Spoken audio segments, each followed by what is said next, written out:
अस्सलाम वालेकुम दोस्तों। सिविल इंजीनियर बिलाल जफर आपको बिलाल जफर शो में खुशामदीद कहता है।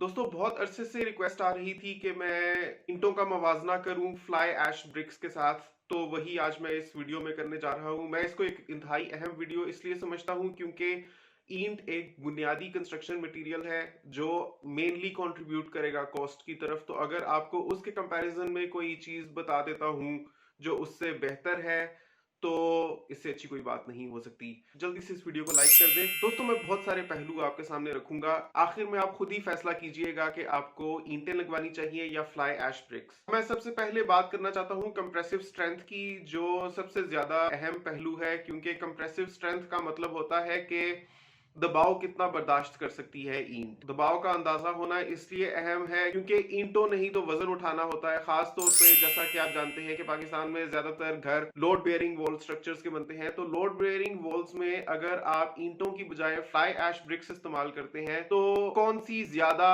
दबाव बर्दाश्त कर सकेगी, मतलब वेट ज्यादा बेहतर कौन सा ले सकेगी।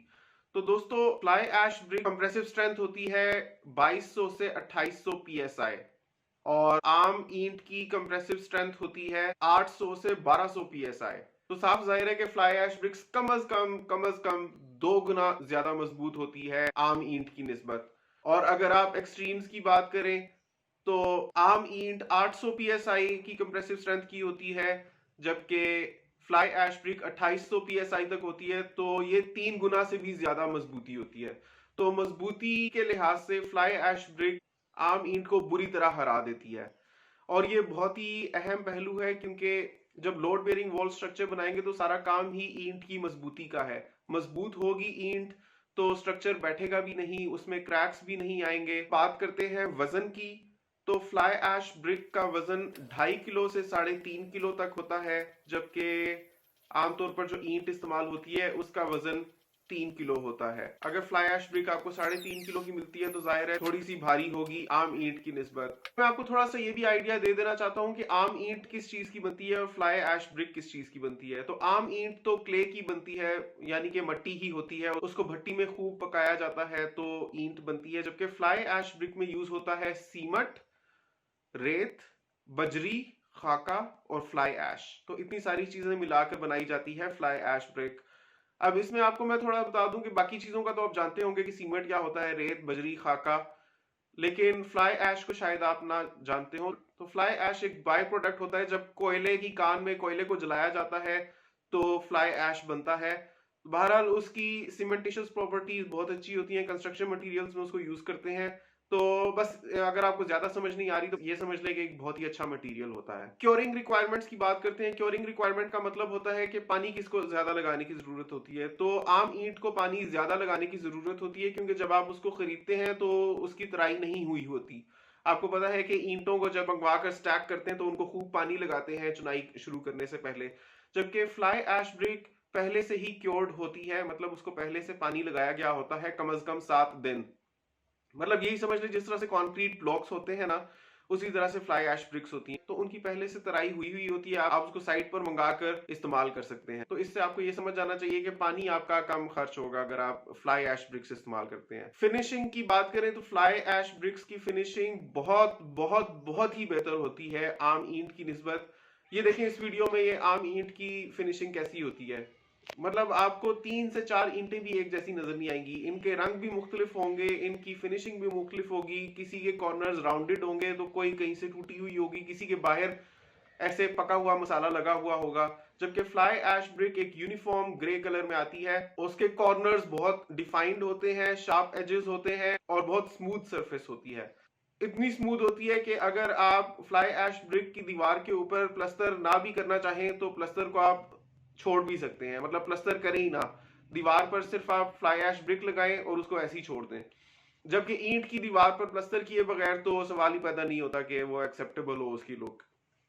तो फ्लाई ऐश ब्रिक की फिनिश्ड लुक तो इतनी खूबसूरत होती है। कभी कभार लोग वॉलपेपर्स लगवाते हैं इस तरह ग्रे ईंटों के, आपने अक्सर देखे होंगे। तो अगर आप फ्लाई ऐश ब्रिक्स लगाएंगे तो आपको ना वॉलपेपर लगाने की जरूरत है, ना आपको प्लस्तर करने की जरूरत है। दीवार को ऐसे ही छोड़ दें तब भी अच्छी लगेगी। लेकिन अगर आप प्लस्तर करना चाहें तो भी कर सकते हैं। लेकिन फ्लाई ऐश ब्रिक्स की दीवार पे प्लस्तर बहुत ही कम चढ़ाने की जरूरत आपको पड़ेगी आम ईंट की दीवार की निस्बत। और अगर आप चाहें तो फ्लाई ऐश ब्रिक की दीवार बनाएं। मैं आपको एक आइडिया देता हूँ, फ्लाई ऐश ब्रिक की दीवार बनाएं, उसके ऊपर प्लस्तर भी ना करें, पेंट भी ना करें, सीधा आप लेमिनेशन शीट्स लगा दें, या जो इसको वॉल पैनल्स कहते हैं फिनिश्ड लुक के लिए। अगर आपको फ्लाई ऐश ब्रिक की फिनिश्ड लुक इतनी पसंद नहीं है तो सीधा सीधा आप वॉल पैनल्स ऊपर लगा सकते हैं, जैसे मैंने अपने घर में लगाए हुए हैं। तो आपका पेंट का भी खर्चा बच जाएगा, आपका प्लस्तर का भी खर्चा बच जाएगा। और एक और फायदा इससे सबसे बड़ा ये होगा कि आपके घर में स्पेस ज्यादा होगी, क्योंकि जाहिर है आम ईंट की दीवार के ऊपर प्लस्तर चढ़ाया जाता है, उसके ऊपर पेंट होता है, प्लस्तर खुद भी इतना मोटा होता है। तो जब आप फ्लाई ऐश ब्रिक की दीवार बनाएंगे तो प्लस्तर भी खत्म हो गया, पेंट भी खत्म हो गया, आपको सिर्फ वॉल पैनल्स लगाने हैं, वो भी आपकी चॉइस है, लगाएं लगाएं ना लगाएं ना लगाएं, तो यूजेबल स्पेस ज्यादा हो जाएगी आपके पास। इसी से जुड़ा हुआ एक और नुक्ता ये है कि पानी कौन सी ईंट ज्यादा एब्जॉर्ब करती है। मैं आपको परसेंटेज बताता हूँ। ये मैं इस बेसिस पे कह रहा हूं कि अगर आप एक दिन के लिए फ्लाई ऐश ब्रिक को पानी की बाल्टी में डुबो दें और क्ले ब्रिक को पानी की बाल्टी में डुबो दें, तो कौन सी ईंट ज्यादा पानी चूसेगी? ये आसानी से ऐसे पता लगाया जा सकता है कि आप डुबोने से पहले दोनों ईंटों का वजन कर लें, और एक दिन के बाद जब आप उसको बाल्टी में से निकालेंगे तब आप दोनों का वजन कर लें।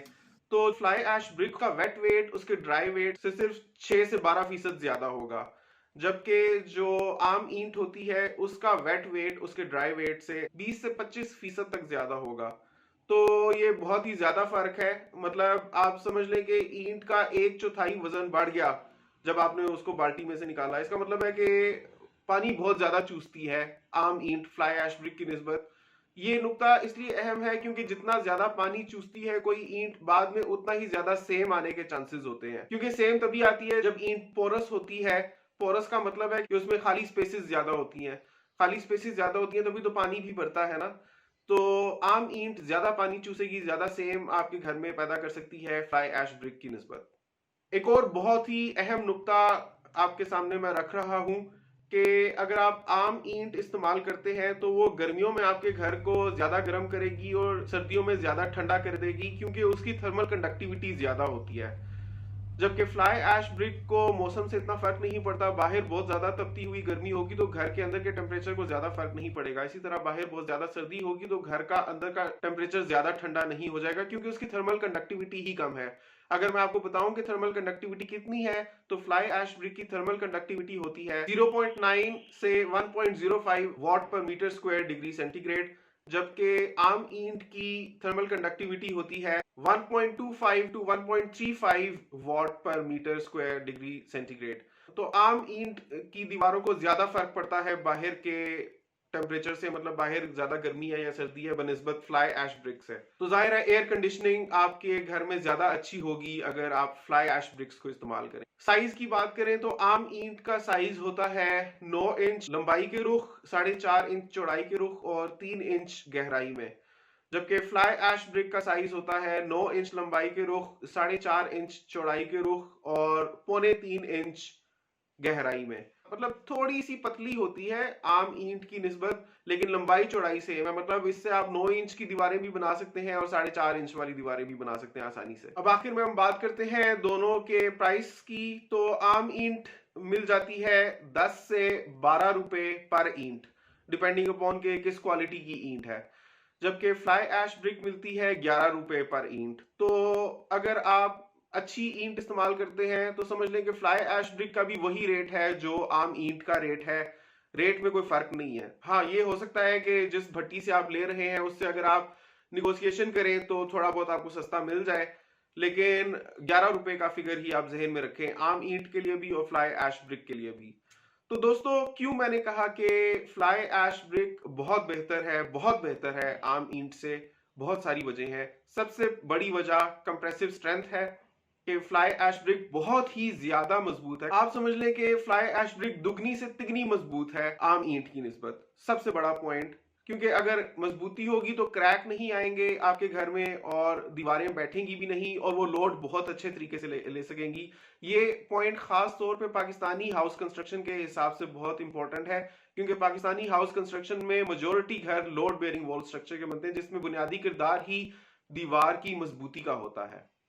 दूसरी अहम वजह जिसकी वजह से मैं समझता हूं कि हमें फ्लाई ऐश ब्रिक का इस्तेमाल करना चाहिए वो ये है कि फ्लाई ऐश ब्रिक की पोरोसिटी बहुत ही कम होती है ईंट की निस्बत, तो सीपेज सेम के सारे मसले आपके हल हो जाएंगे। और जाहिर सी बात है कि प्लस्तर की तो बहुत ही बचत होगी, प्लस्तर बहुत ज्यादा लगता है आम ईंट की चुनाई वाले घर में फ्लाई ऐश ब्रिक वाले घर की निस्बत। आप समझ लें कि अगर आप प्लस्तर करते भी हैं ना फ्लाई ऐश ब्रिक की दीवार पे, तब भी उसका खर्चा 60% तक कम आएगा उस प्लस्तर के खर्चे की निस्बत जो आप ईंट की दीवार के ऊपर करते हैं। और जाहिर है थर्मल कंडक्टिविटी भी बहुत इंपॉर्टेंट नुक्ता है, क्योंकि जब घर के अंदर के टेम्परेचर को बाहरी टेम्परेचर से ज्यादा फर्क ना पड़े तो इससे अच्छी कौन सी बात हो सकती है। गर्मियों में ज्यादा गर्म नहीं होगा आपका घर, एसी भी बेहतर काम करेंगे क्योंकि नॉर्मल टेम्परेचर ही कम होगा जिससे उनको मजीद नीचे लाना पड़ेगा, तो बिजली कम खर्च होगी। इसी तरह सर्दियों में आप ठिठुरते नहीं रहेंगे, बाहर अगर तूफानी सर्दी भी हो जाएगी तो भी घर के अंदर उतना ज्यादा फर्क नहीं पड़ेगा। तो अगर आप मेरे से पूछें कि मैंने घर बनाना हो अपना अब, और मुझे चॉइस दी जाए कि मैं फ्लाई ऐश ब्रिक का घर बनाऊंगा या मैं आम ईंट का घर बनाऊंगा, तो मैं तो फ्लाई ऐश ब्रिक का घर बनाऊंगा।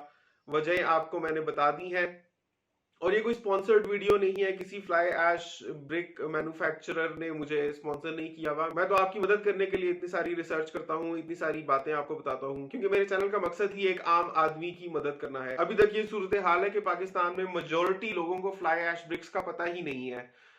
20 से 25% लोगों को मुश्किल से पता है, और वो भी डाउटफुल होते हैं फ्लाई ऐश ब्रिक्स इस्तेमाल करने के बारे में, इस वजह से क्योंकि आमतौर पे लोग इस्तेमाल कर नहीं रहे होते, तो जो ट्रेंड चल रहा होता है उसको फॉलो करते हुए वो भी आम ईंटें ही लगा देते हैं, जबकि इतनी अच्छी उनके पास ऑल्टरनेटिव ऑप्शन मौजूद है, लेकिन बहुत से लोगों को उसका पता ही नहीं है। दूसरी एक बात यह है कि फ्लाई ऐश ब्रिक्स आमतौर पर ईंटों की भट्टियों पर मिलती भी नहीं है। फ्लाई ऐश ब्रिक्स की भट्टियां पाकिस्तान में काफी कम है आम ईंटों की भट्टियों की निस्बत। क्या आप चाहेंगे कि मैं एक फ्लाई ऐश ब्रिक की भट्टी पर आपको लेकर जाऊं और वहां पर फ्लाई ऐश मैन्युफैक्चरर से इंटरव्यू करूं, ताकि सिचुएशन आपको और भी ज्यादा क्लियर हो जाए? अगर आप चाहते हैं कि ऐसी एक वीडियो बनाऊं तो आपको कमेंट करना पड़ेगा, अगर ज्यादा लोग कमेंट करेंगे तो वीडियो बना दूंगा। दोस्तों, अब आप ये सोच रहे होंगे कि जैसा कि मैं दो तरह के घरों का जिक्र करता हूं अपनी अक्सर वीडियोस में, एक आरसीसी फ्रेम हाउस कंस्ट्रक्शन और एक load bearing wall house construction, तो क्या फ्लाई ऐश ब्रिक्स दोनों में इस्तेमाल हो सकती हैं? तो जी हाँ, फ्लाई ऐश ब्रिक्स दोनों ही घरों में इस्तेमाल हो सकती हैं। खास तौर पे लोड बेयरिंग वॉल में तो अगर आप इस्तेमाल करें तो बहुत ही अच्छी बात है, क्योंकि जाहिर है कि ज्यादा मजबूत है, जबकि डायमेंशंस तकरीबन वही हैं जो आम ईंट की होती हैं। अगर आप आरसीसी फ्रेम हाउस कंस्ट्रक्शन में भी इस्तेमाल करना चाहते हैं तो उसमें भी फ्लाई ऐश ब्रिक का इस्तेमाल ज्यादा बेहतर है आम ईंट से, क्योंकि वो ज्यादा मजबूत है। खासतौर पे आरसीसी फ्रेम हाउस कंस्ट्रक्शन में ये एक शिकायत सुनने में आती है कि क्योंकि सिर्फ 4.5 इंच की दीवारें बनाई होती हैं पार्टीशन वॉल्स, तो उनमें क्रैक्स अक्सर आ जाते हैं, और क्रैक्स तभी आते हैं जब दीवारें मजबूत नहीं होती, क्योंकि ईंटें मजबूत नहीं होती। तो उनको अगर आप रिप्लेस कर दें फ्लाई ऐश ब्रिक्स से तो आपका क्रैक्स आने वाला मसला भी हल हो जाएगा, दीवारें ज्यादा मजबूत भी होंगी। अगर थोड़ा बहुत उनको लोड लेना पड़ भी जाए तो वो भी अच्छे से ले सकेंगी, हालांकि लोड लेना नहीं होता उन्होंने आरसीसी फ्रेम स्ट्रक्चर्स में। तो दोनों किस्म के घरों में आप आसानी और कॉन्फिडेंट होकर फ्लाई ऐश ब्रिक्स को इस्तेमाल कर सकते हैं। किसी किस्म की फिक्र की जरूरत नहीं है। ये मत देखें अगर बाकी लोग इस्तेमाल नहीं कर रहे तो आप भी ना करें। ये एक लेटेस्ट ट्रेंड है जो कि पाकिस्तान से बाहर दूसरे ममालिक में तो बहुत ही ज्यादा फॉलो किया जाता है और कब से इस्तेमाल हो रहा है। पाकिस्तान में आपको पता है कि मॉडर्न और लेटेस्ट ट्रेंड्स जरा देर से आते हैं, लोगों को देर से पता चलता है, अवेयरनेस नहीं होती ज्यादा। तो यही तो मैं कर रहा हूँ अपने चैनल से कि अवेयरनेस क्रिएट करने की कोशिश कर रहा हूँ ताकि लोगों को बेस्ट कंस्ट्रक्शन सॉल्यूशंस मिल सकें। ढूंढ के देख लें यूट्यूब पे, मैंने तो बहुत सर्च किया है, मुझे एक वीडियो नहीं मिली जो कि इतना डिटेल से फ्लाई ऐश ब्रिक्स और आम ईंट को कंपेयर करती हो, बल्कि फ्लाई ऐश ब्रिक्स के बारे में आपको वीडियोस ही बहुत कम मिलेंगी। तो मैंने अपनी तरफ से बहुत ही अच्छी और तफसील से वीडियो बनाने की कोशिश की है सिर्फ आप लोगों के लिए। उम्मीद करता हूं कि आपको ये वीडियो बहुत ही ज्यादा पसंद आई होगी। नए आने वाले व्यूअर्स को मैं बता दूं कि मैं सिविल इंजीनियर हूं जो रावलपिंडी इस्लामाबाद एरिया में कंस्ट्रक्शन करता हूं। अगर आपको मेरी सर्विसेज चाहिए तो आप मुझे ईमेल कर सकते हैं या इंस्टाग्राम पर मैसेज कर सकते हैं, दोनों के लिंक्स मैं आपको डिस्क्रिप्शन में दे देता हूं। देखते रहिए बिलाल जफर शो। आपसे मिलता हूं अगली वीडियो में, तब तक के लिए अल्लाह हाफिज। सब्सक्राइब कीजिए बिलाल जफर शो को इलेक्ट्रॉनिक्स, कंस्ट्रक्शन और टेक अपडेट्स के लिए और प्रेस कीजिए बेल आइकन को बेहतरीन इंफॉर्मेटिव वीडियोस और व्लॉग्स वक्त पर देखने के लिए।